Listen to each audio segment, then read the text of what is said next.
네, 고승국 칼럼입니다. 공천혁명을 자유파의 힘으로 이루어내자. 처음에 저는 한 1년 전부터 이번 선거 이기려면 공천혁명해야 한다. 공천혁명해야 한다. 정치혁명이라는 어젠더를 선점해서 이재명 더불어민주당 종북주사파를 압박해 들어가야 한다. 그렇게 주장했습니다.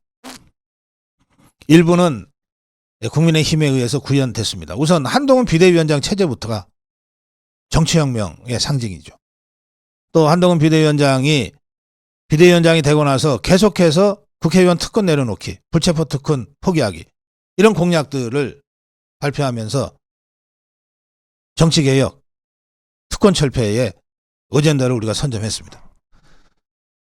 마지막으로 공천혁명을 통해서 정치혁명을 구현했어야 되는데 무난한, 너무 지나치게 무난한 공천을 하는 바람에 전쟁 중인 더불어민주당에 비해서는 좋은 점수를 받고 있지만 그러나 제가 생각하는 정치혁명에까지는 이르지 못하고 있는 상황입니다.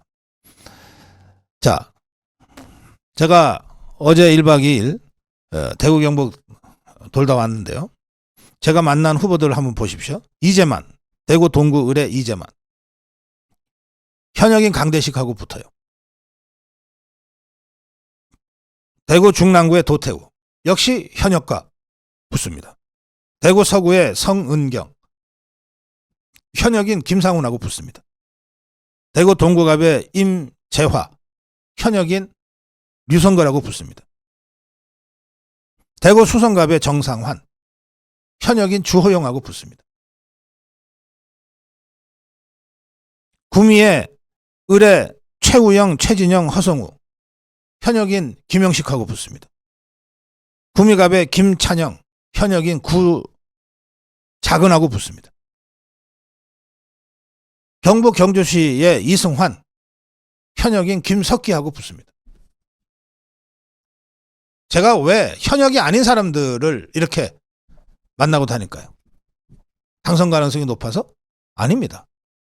이들이야말로 새로운 정치혁명을 만들어낼 수 있는 새로운 인물들이라고 생각했기 때문이에요.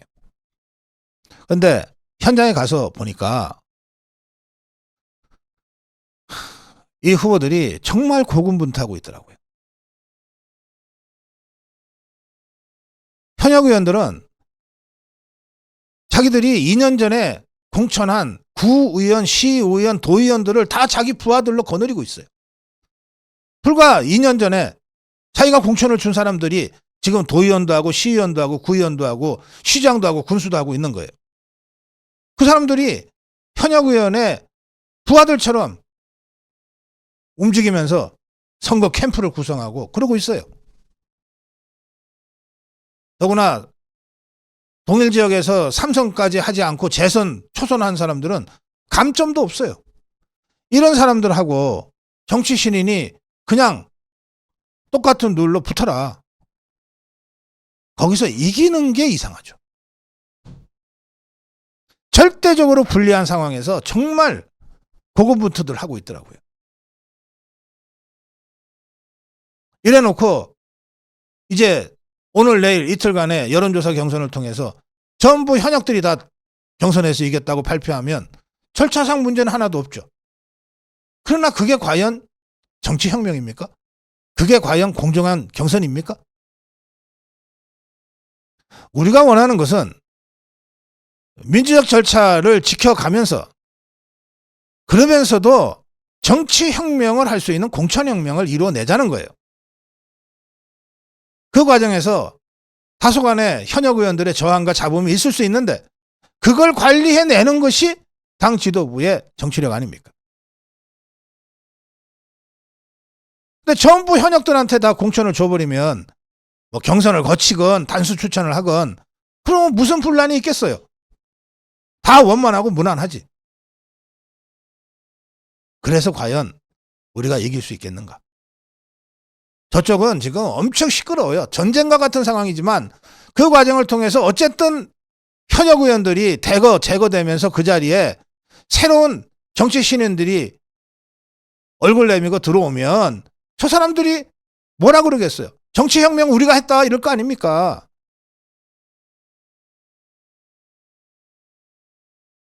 그래서 제가 여러분께 호소하는 겁니다.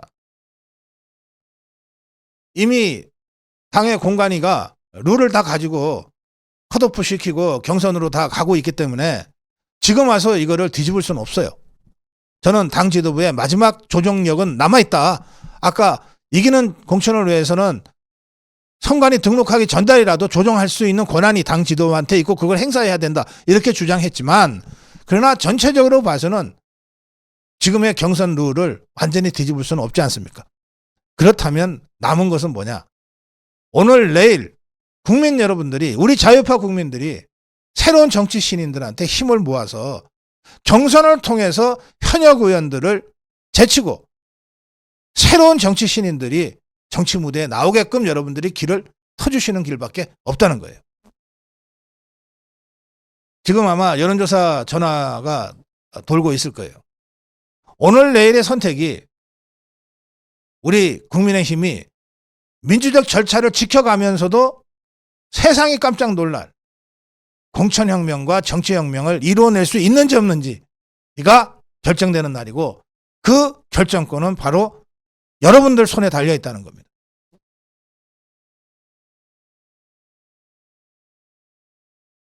더불어민주당 공천 내전을 즐기고만 있어서 과연 우리가 승리할 수 있습니까? 우리도 국민들한테 우리 이렇게 정말 처절하게 변하고 있습니다. 바꾸려고 하고 있습니다. 그리고 이렇게 바꿨습니다라고 내놓고 선거를 해야 된단 말이에요. 그걸 하기 위한 마지막 기회, 공천혁명, 정치혁명의 마지막 기회가 오늘 내일 바로 여러분들의 손 안에 달려 있습니다. 당 지도부가 하지 못한 것, 공천혁명, 정치혁명을 자유우파 여러분들의 힘으로 이루어냅시다. 고성국 칼럼이었습니다.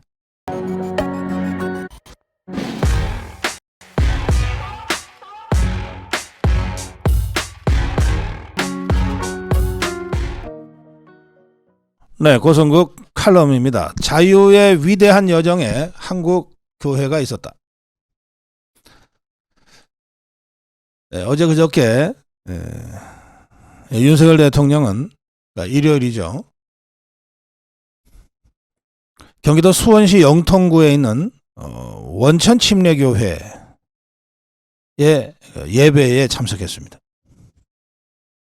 3.1운동 105주년 기념 예배입니다. 3.1운동이 내일 모레 이번 주 금요일 날이잖아요.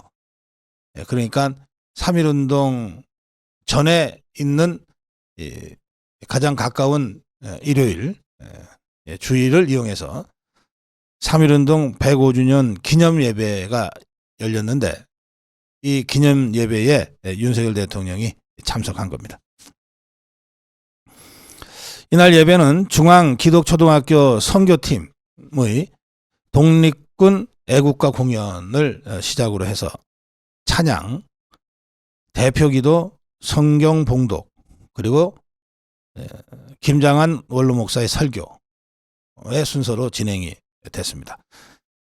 그런데 설교가 시작되기 전에 사회자가 오늘 예배에 윤석열 대통령님께서 참석하셨습니다. 이렇게 알렸어요.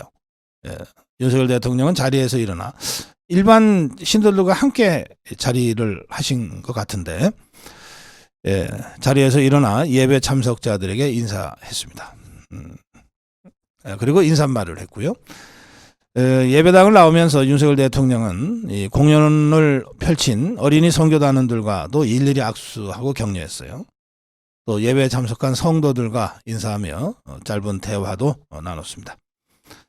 이날 예배에는 원천 침례교회 김장한 원로 목사, 김요셉 담임 목사를 비롯한 성도 800여 명, 그리고 대통령실에서는 대통령을 수행해서 황상무 시민사회 수석 등이 참석했다고 합니다.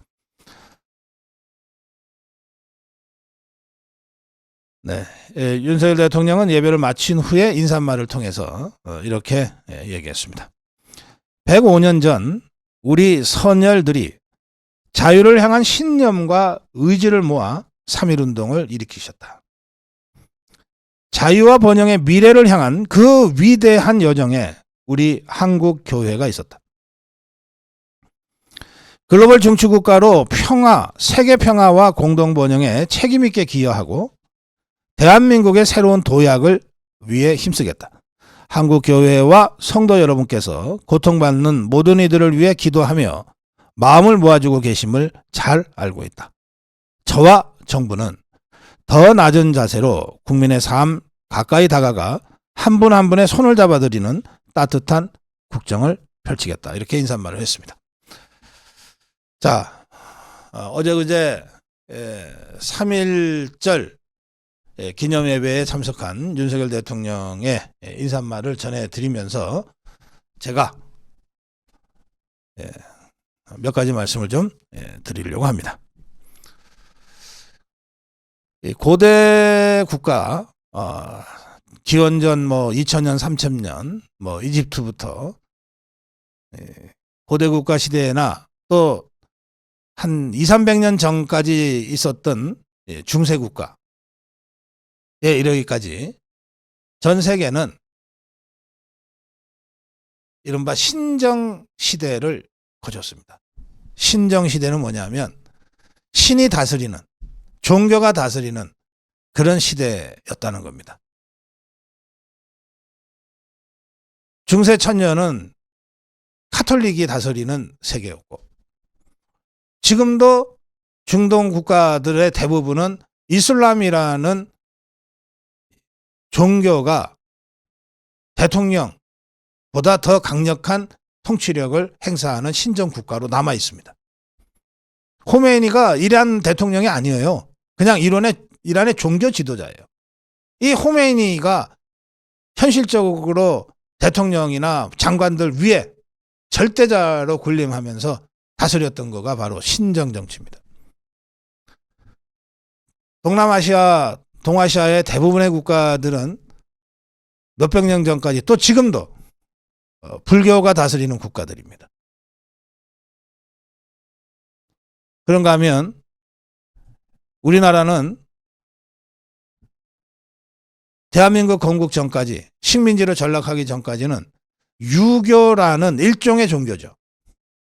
종교도 아니다 논란도 있습니다만 제가 생각하기로 조선시대의 유교는 종교에 가까웠습니다. 고려시대가 불교가 다스리는 국가였다면 조선은 유교가 다스리는 국가였어요. 그런 의미에서 신정정치적 성격이 있었던 겁니다.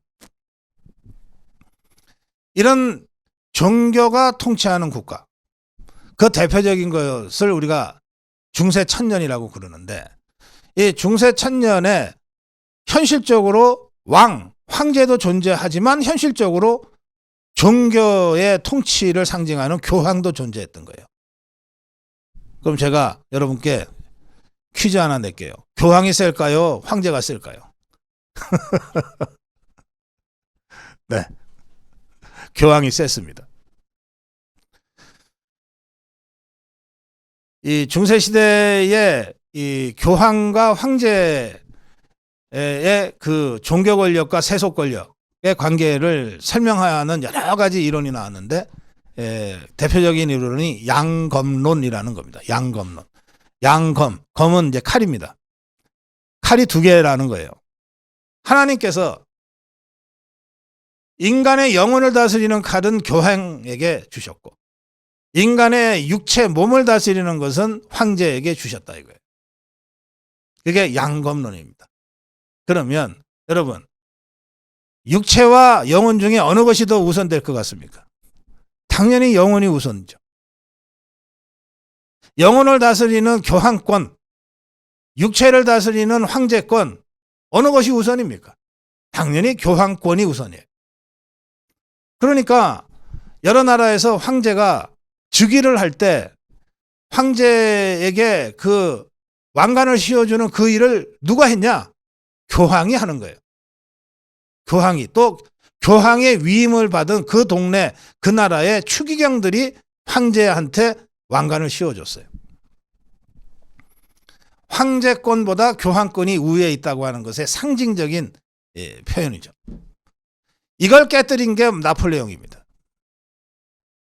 다비드가 그린 나폴레옹 대관식이라는 그 그림이 보여주고 있는 게 바로 그겁니다. 나폴레옹은 교황, 로마 교황의 위임을 받은 추기경이 왕관을 씌워주려고 하자, 야, 네가 뭔데 나한테 왕관을 씌워줘?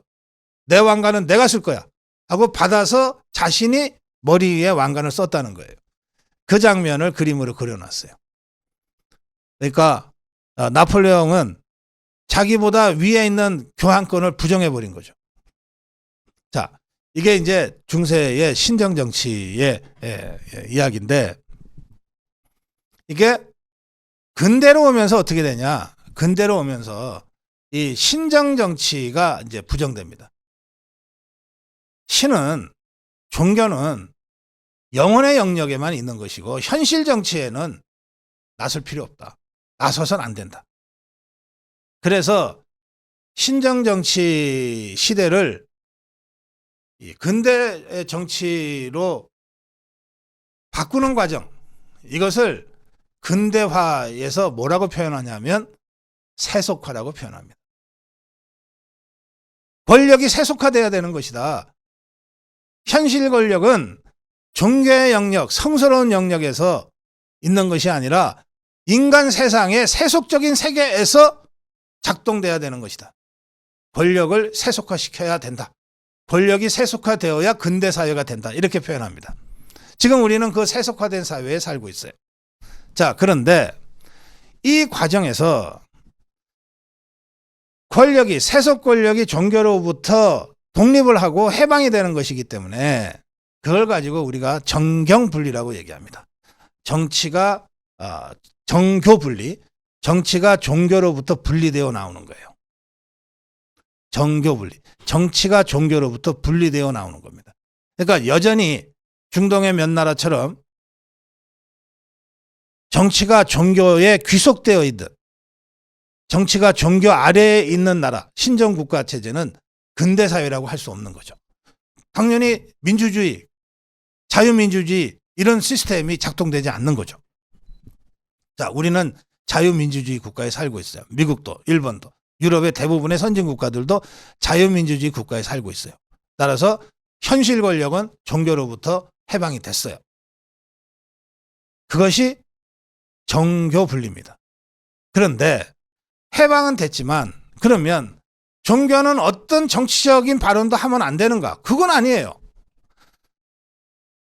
정교분리는 정치가 종교의 지배로부터 벗어났다는 의미지, 종교가 정치적인 발언과 행동을 하면 안 된다는 의미가 전혀 아닙니다.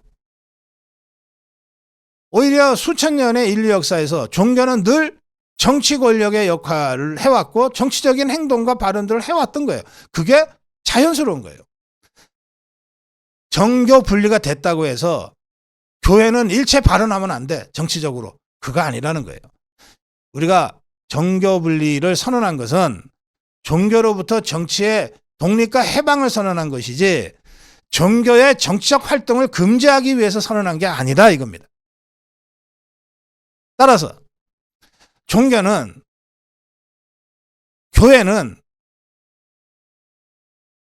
자신들이 받아들일 수 없는 정치체제와 폭압적 권력이 나타나서 폭정을 취할 때는 언제든지 정치적 행동을 해야 되고 해왔던 거예요.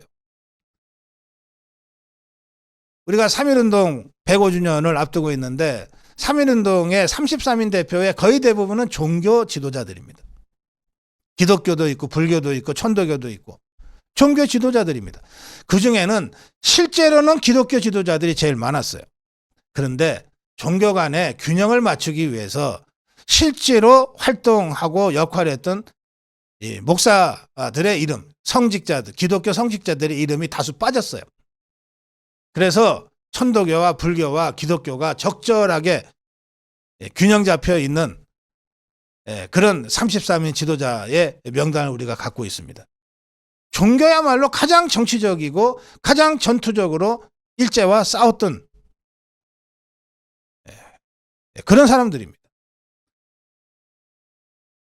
3.1운동 때 일제와 싸웠다면 문재인 정권 때 저 종북주사파 폭정과 맞서 싸우는 건 너무나 당연한 것 아닙니까? 그게 교회의 자유를 향한 여정이라고 하는 그 찬란하고 숭고한 역사를 잇는 것이잖아요.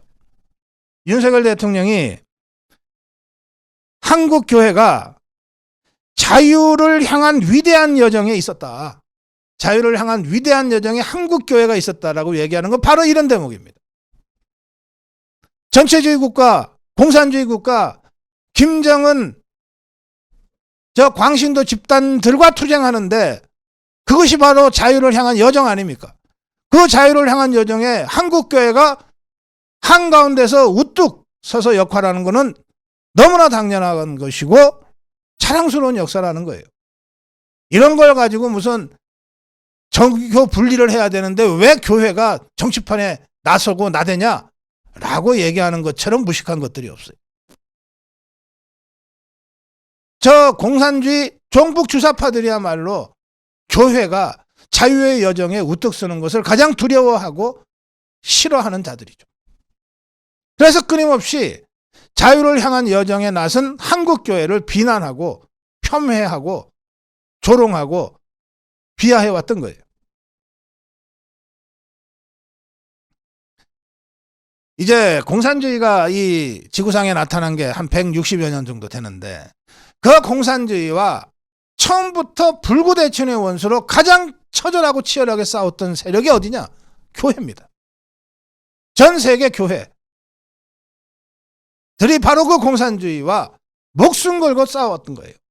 북한에서 김일성이가 소련의 앞잡이가 돼서 북한을 공산화시킬 때 가장 먼저 그리고 끝까지 투쟁하다가 목숨을 잃었던 사람들이 다 기독교 지도자들입니다. 조만식 선생을 비롯해서. 그리고 그 지도자들이 대거 김일성 독재를 피해서 대한민국으로 왔어요. 그래서 세운 교회들입니다. 그러니 대한민국 교회야말로 김일성, 김정일, 김정은 집단과 마지막까지 비타협적으로 싸울 수 있는 그런 세력이라는 거예요. 그게 대한민국 자유의 여정에 한국교회가 차지해왔던 역할이고 위상입니다. 그 연장선에 저는 2019년 광화문 국민대혁명이 있었다. 광야교회가 있었다. 거기에 정광훈 목사가 있었다.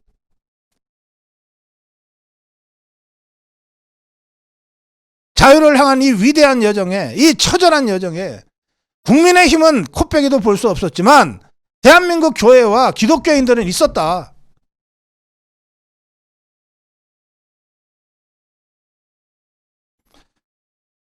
저는 앞으로도 대한민국 교회가 또 전 세계 이 교회가 또 진정한 의미에서 불자들이 자유를 향한 여정에 맨 앞줄에 서 있을 거라고 믿어 확신합니다. 자유를 위한 위대한 여정에 한국 교회가 있었다. 고성국 칼럼이었습니다.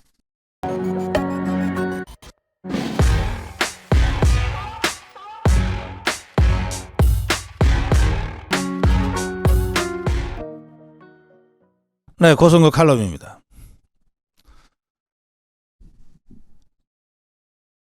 제가 우리 자유 우파 또 국민의힘을 논평할 때나 또 지난 7년간의 박근혜 대통령 탄핵 사태부터 지금까지를 얘기할 때 배신자라는 단어를 가끔 씁니다.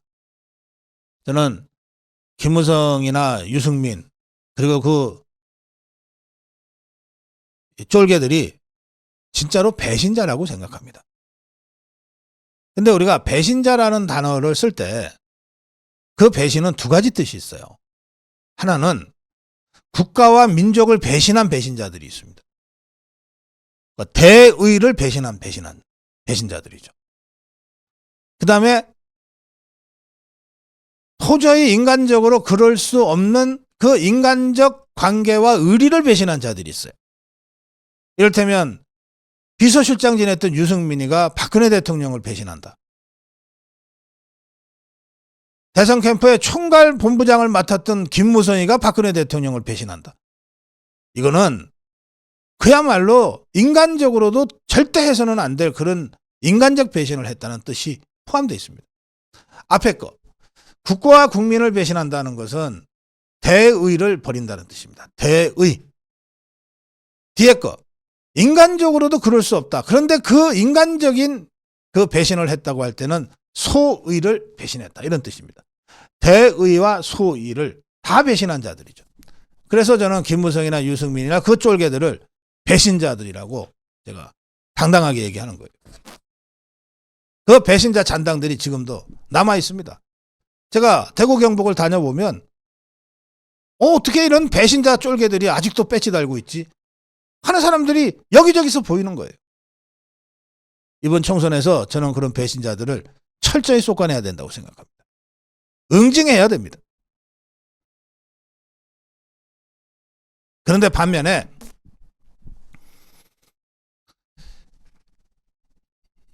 우리 영화에 자주 나오는 거 있잖아요. 양아치 조폭들끼리는 지그들끼리는 너 배신이냐 뭐 이러고 그러지만 제가 보기에 그건 배신이 아니에요. 왜 배신이 안 되냐? 애초에 모이기를 국가와 민족을 위해서 양아치들이 모이는 거 아니잖아요. 무슨 인간적인 존경과 이런 걸 가지고 조폭이 결성되는 거 아니에요.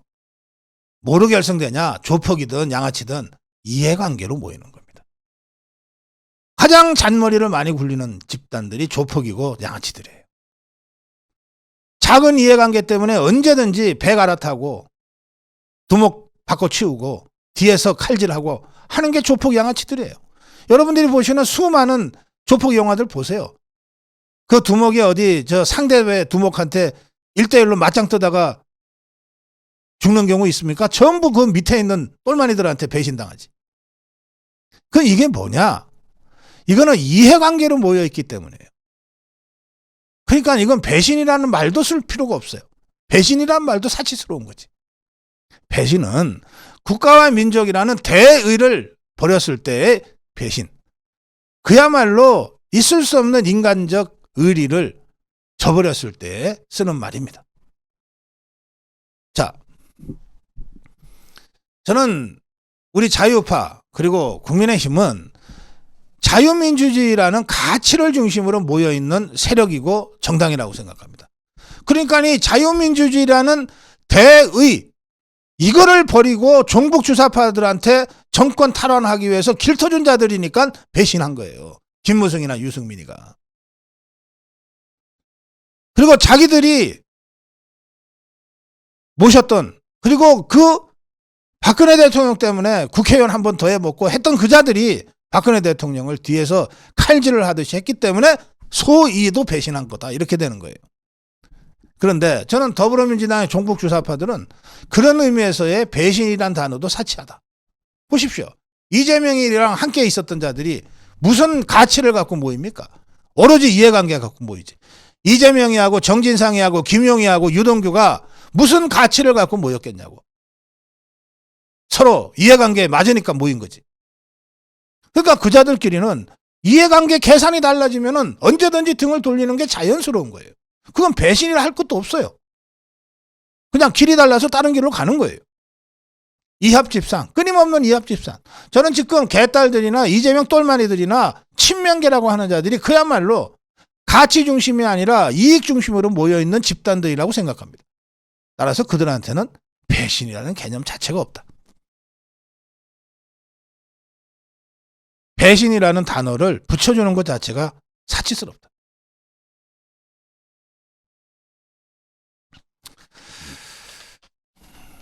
오늘 경향신문의 칼럼 하나를 보면서 제가 이런 생각을 좀 더 구체적으로 하게 됐어요.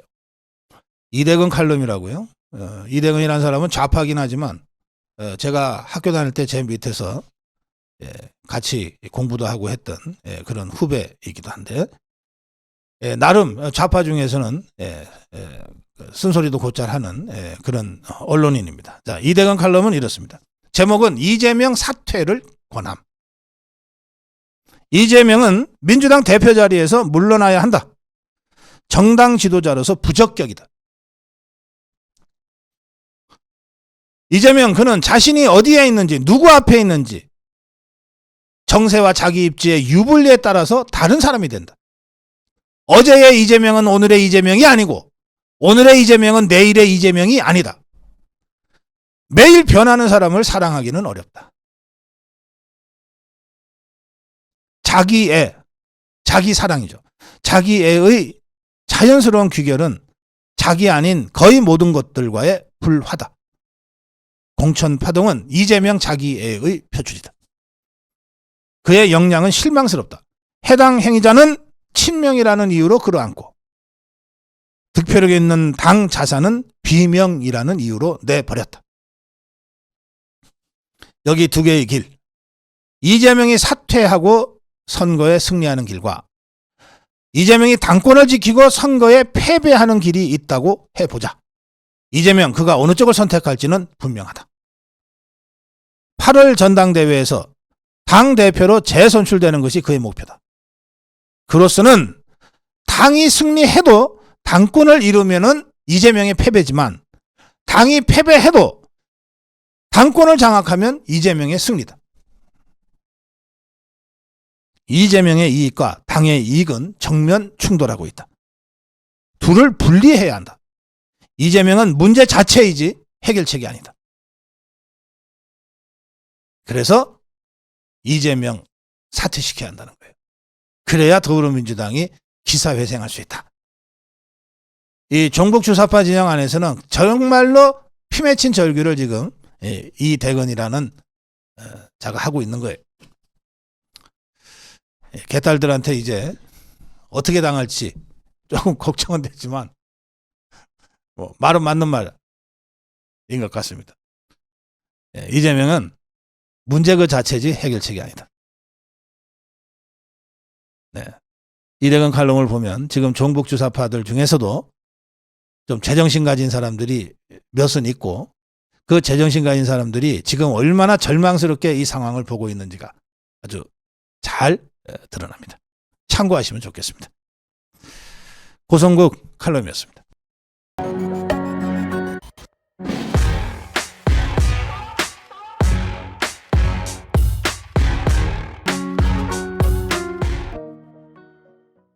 고성국 칼럼 하겠습니다.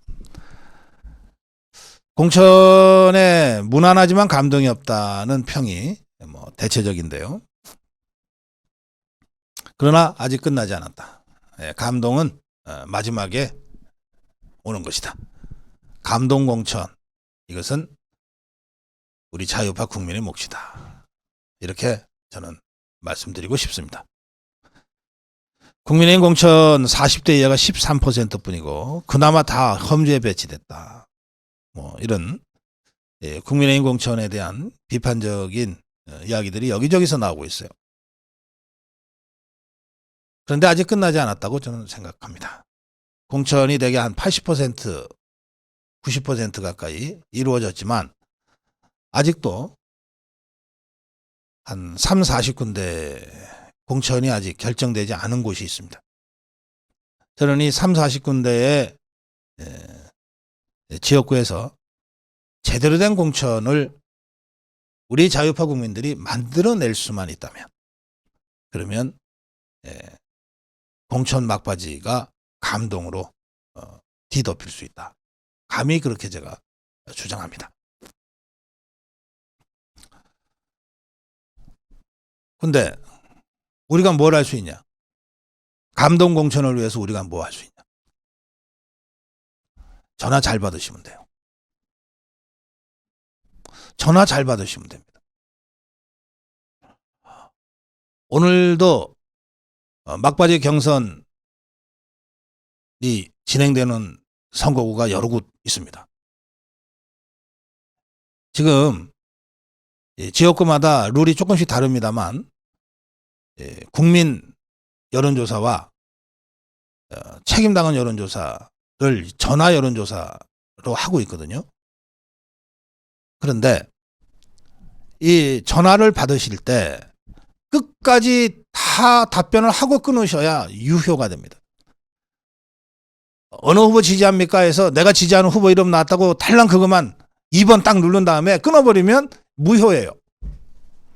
그러니까 시간이 좀 들더라도 번거로우시더라도 일단 국민의힘에서 후보 경선 여론조사 전화가 걸려오면 받으셔가지고 끝까지 수고하셨습니다라고 하는 마지막 인사말이 나올 때까지 들고 계셔야 돼요. 그래야 여러분의 한 표가 감동공천으로 연결될 수 있습니다. 전화를 잘 받으시면 감동공천을 만들 수 있습니다. 저는 감히 이렇게 주장합니다. 저희 고성국 TV가 뭐 개나 소나 막 만나고 다니지 않습니다. 우리가 보기에 정말 꼭 필요한 사람, 자유파의 정체성이 확실하고 전투력이 입증된 사람, 정말 국민을 위한 정치를 할 수 있는 사람, 새로운 정치혁명을 이끌어갈 수 있는 사람, 어떤 종북주사파의 협박에도 굴하지 않고 당당하게 나 자유파야 한번 해봐 라고 나설 수 있는 사람, 이런 사람들만 저희들이 스튜디오로도 모시고 제가 현장에 나가서 대담도 하고 합니다. 저희 나름대로 기준을 가지고 합니다. 그래서 이미 경선이 끝나버린 지역은 이제 확정된 후보 중심으로 선거를 치러야 되기 때문에 저희들이 뉴페이스 토크 배틀도 없애고 이제 확정된 후보 중심으로 스튜디오 대담이나 가급적이면 현장 대담을 진행하려고 하는데, 아직 15% 정도 남은 이 경선 후보들, 이 경선 후보들의 경우에는 당장 오늘 여러분이 받는 여론조사 경선 전화 한 통이 정말 훌륭하고 능력 있고 참신하고 감동을 줄 수 있는 그런 공천혁명으로 연결될 수 있다는 점을 여러분들이 깊이 자각하시고 마지막까지 중앙당이 제대로 해내지 못한 감동공천을 우리 힘으로 만들어보자, 이렇게 나서주시기를 기대하고 촉구합니다. 그러면 도대체 어느 지역에서 누굴 찍으라는 말이야? 제가 지금부터 읽어드리겠습니다. 여러분들 해당 지역의 후보 이름이 나오면 그 후보를 여러분들이 지원하고 선택하시면 돼요. 그런데 나는 이미 공천이 됐는데, 그런 분들은 제가 지금부터 읽어드리는 지역과 후보를 화면으로도 띄워드릴 테니까 보시고, 저 동네 내 친구 사는데 전화해 주십시오. 저 동네 내 저 삼촌 사시는데 전화해 주세요. 그 지역에 지금 경선이 있는데 그 사람이 훌륭한 사람이에요. 이렇게 지인 찾기를 직접 해 주십시오. 지금은 후보한테 전화번호 주고 할 여유가 없어요. 그냥 여러분들이 직접 전화로 감동공천을 만들어내 주시기를 바랍니다. 서울 중구 성동구 을 이영 윤석열 대통령이 선택해서 함께 일했던 중소벤처 기업부 장관 출신 일꾼입니다. 마포구 갑, 이 지역이죠. 저희 방송국에 있는 이 마포구 갑, 시대전환, 시대정신이 아니죠. 시대전환 조정훈. 부산의 중구 영도구 있죠. 김무성 잡겠다고 나갔는데 김무성이가 꼬리 빼고 도망갔어요. 박성근.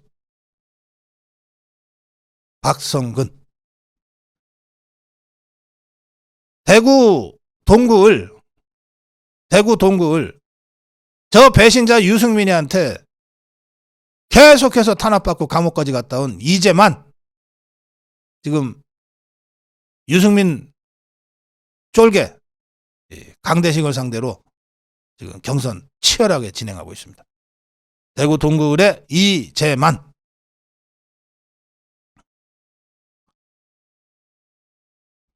대전 서구 의뢰 양홍규. 네, 지난 7년여 엄혹한 이 종북 주사파 폭정 아래에서도 한 번도 당을 떠나지 않고 올곧게 당을 지켜온 양홍규. 울산 중구입니다. 김종윤. 정가변 부의장 밑에서 보좌관으로, 지역 보좌관으로 그야말로 생활 밀착형 정치를 제대로 배워온 젊은 청년 정치인입니다. 김종윤. 경기도 남양주시 갑 해병대 사령관 출신. 연평도 포격 사건 때 적을 향해서 K9 발사를 명령했을 때가 내 인생 최고의 순간이다 라고 당당하게 얘기하고 있는 유낙준.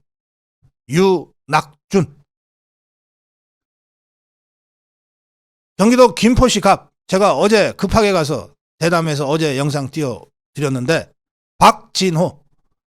4년 전에 최연소 후보였고 지금도 아마 최연소에 해당되는 젊은 청년 정치인. 4년 동안 지역을 한 번도 떠나지 않고 좌파들과 싸워왔어요. 경기도 양주시 박종성. 경기도 양주시 이재명의 멘토 좌장이라고 하는 정성호를 꺾을 수 있는 유일한 사람 박종성. 그 지역에 정성호보다 훨씬 뿌리가 깊어서 정말 주민과 시민과 밀착되어 있는 박종성. 강원도 춘천 철원 하천 양구 갑의 김혜란. 국회의원 당선되면 강원도 최초의 지역구 국회의원이 될 거라고 하는 이 김혜란. 춘천시 철원 화천 양구 을 지역의 허인구. 오랜 방송 생활을 통해서 다져진 전투력입니다. 네, 허인구. 충청북도 청주시 흥덕구 김동원.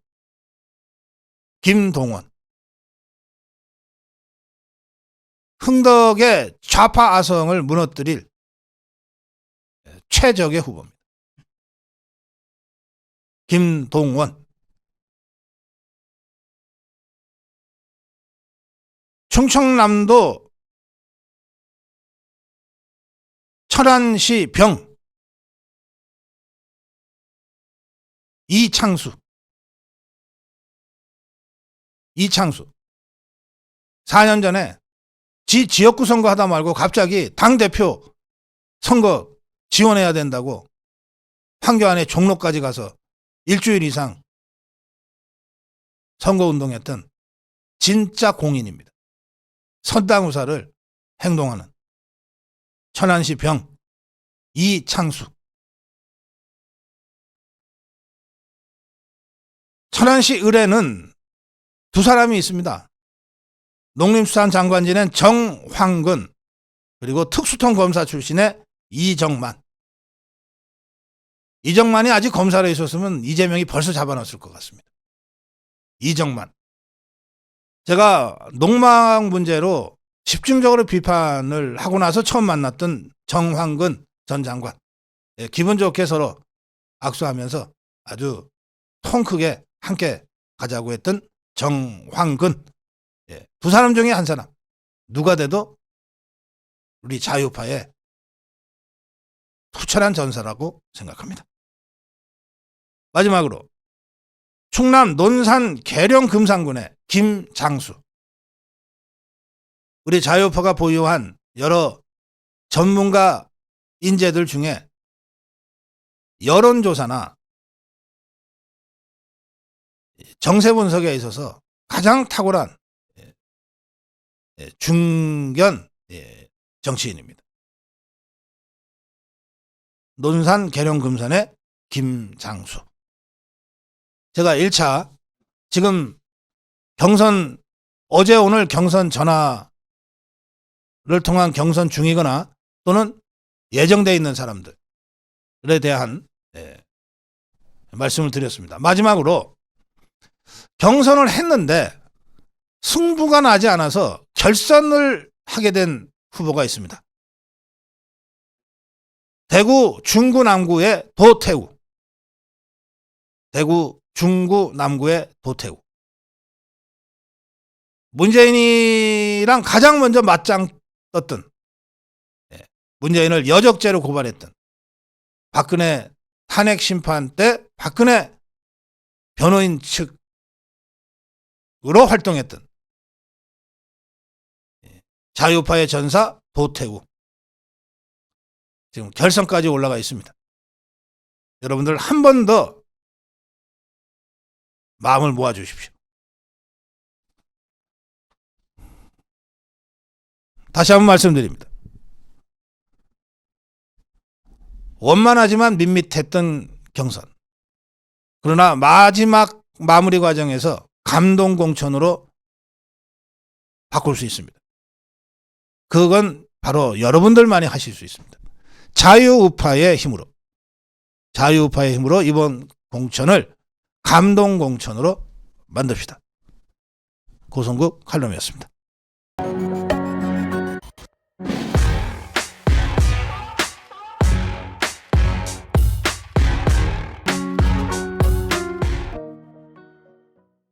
네, 고성국 칼럼입니다. 오늘 105주년 3.1절입니다.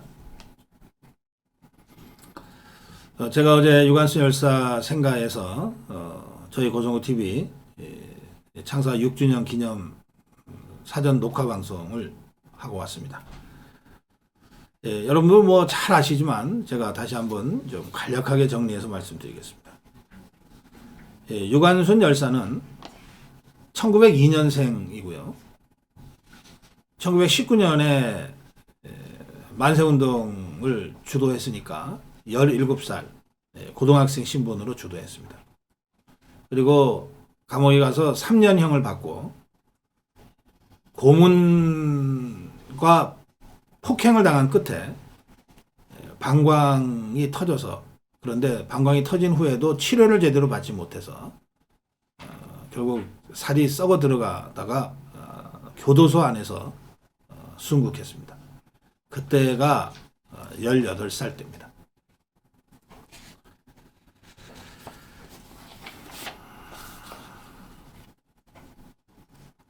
아버지 유중권 선생, 어머니 이소재 여사의 3남 1녀 중에 둘째로 태어났어요.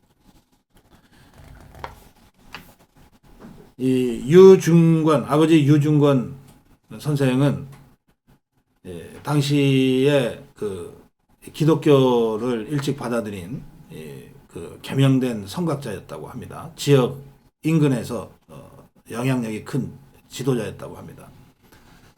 이 천안 병천 지역에 또 한 사람의 그 지역 그 지도자 조인원 선생이 있는데, 조인원 선생은 조병옥 박사의 아버지입니다.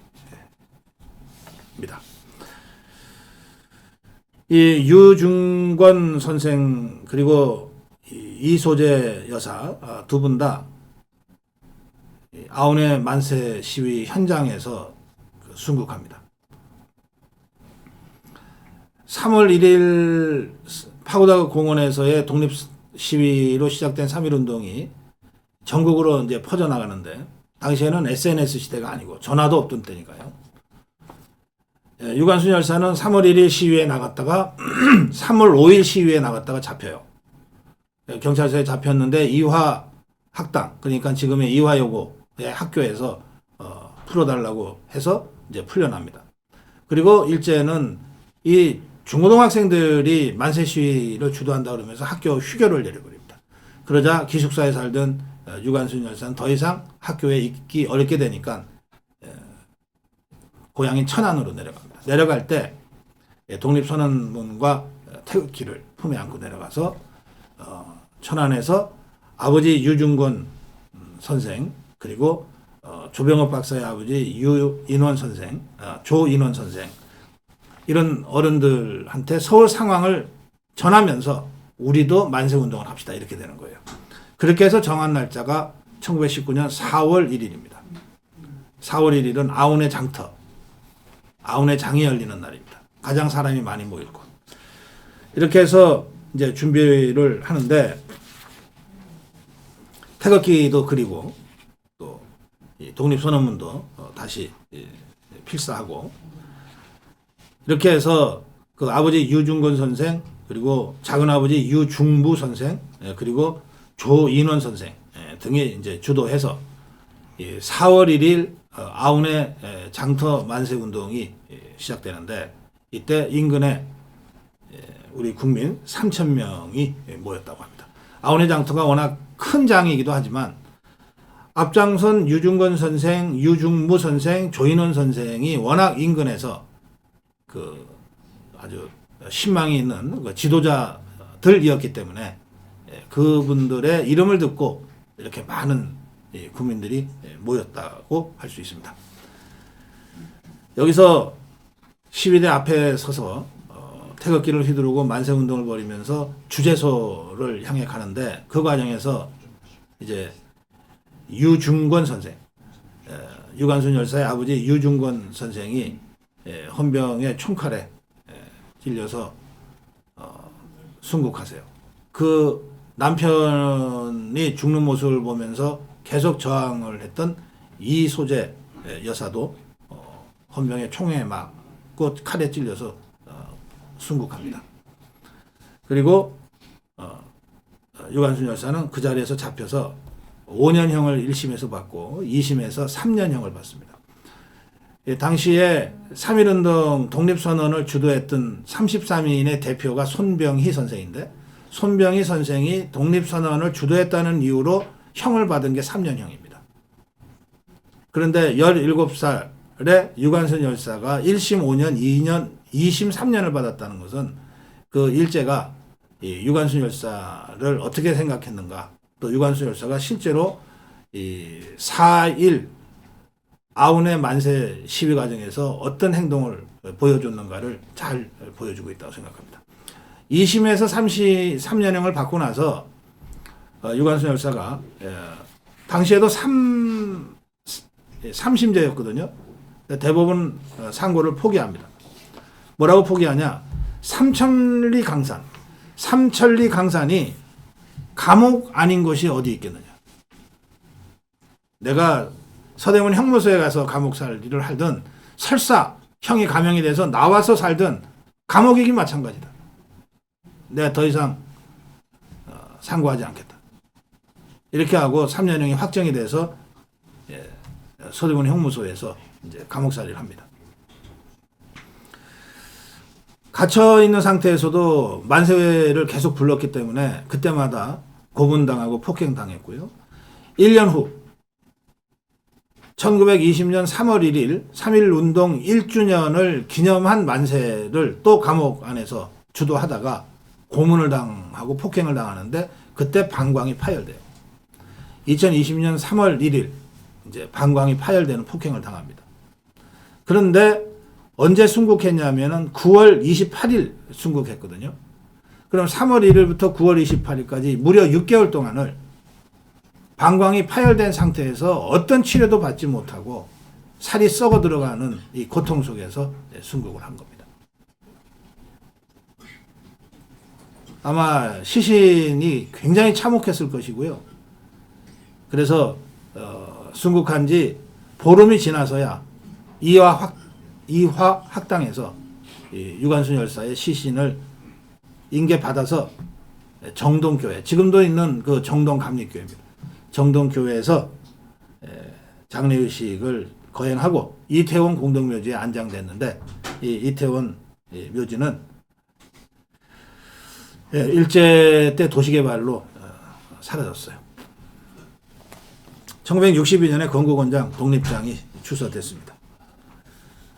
이렇게 해서 유관순 열사와 그 일가 독립운동가로 후원 포상을 받은 사람들이 모두 9명인가 되는데요. 그 집안 전체가 독립운동 집안인 거죠. 우선 유관순 열사 본인, 아버지 유중건 선생, 어머니 이소재 여사, 오빠 유우석 선생, 작은아버지 유중무 선생, 그리고 이화학당에서부터 같이 만세운동을 했던 사촌언니 유예도 여사, 오촌 조카 유재경 선생, 그리고 증조 할아버지 유도기 선생 등 8명이 대한민국 정부로부터 독립운동가로 훈포상을 받았습니다.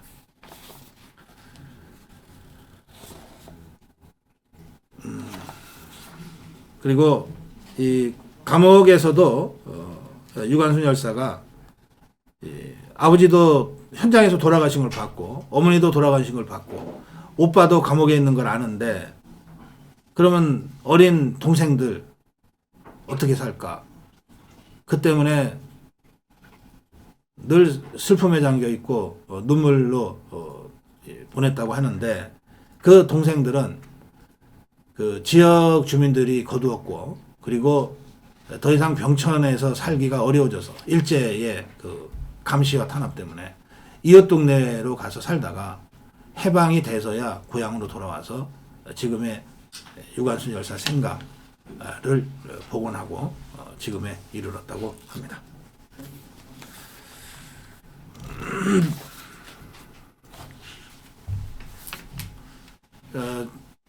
우리 대한민국의 독립과 건국과 근대화와 민주화의 이 기적의 70여 년을 생각하면 정말 이 구비마다 고비마다 정말 눈물 없이는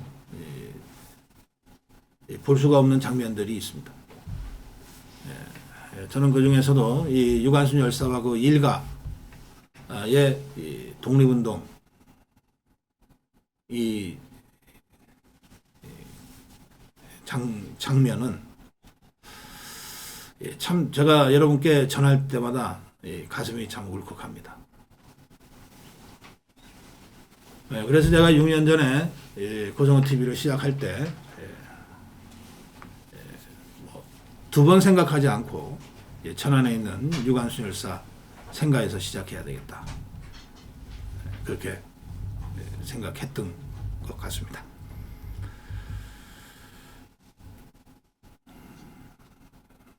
이제 고성호 칼럼을 마무리하면서 다시 한번 대한민국의 독립과 건국, 근대화, 민주화 그리고 지금도 계속되고 있는 종북 주사파와의 투쟁의 의지를 다시 한번 다 잡는 그런 계기가 되기를 바랍니다. 고성국TV는 자유우파의 유일 정론 방송입니다. 고성국TV는 윤석열 정권을 지켜내고 2024년 총선을 승리로 이끄는데 모든 힘을 다 쏟아부을 것입니다. 고성국TV가 어떠한 외압에도 흔들리지 않고 오로지 자유우파의 정론 방송으로 나아갈 수 있도록 후원해 주십시오. 지금 바로 010-904-3010으로 전화 주십시오. 정론 방송으로 보답하겠습니다. 감사합니다. 고성국TV 화이팅!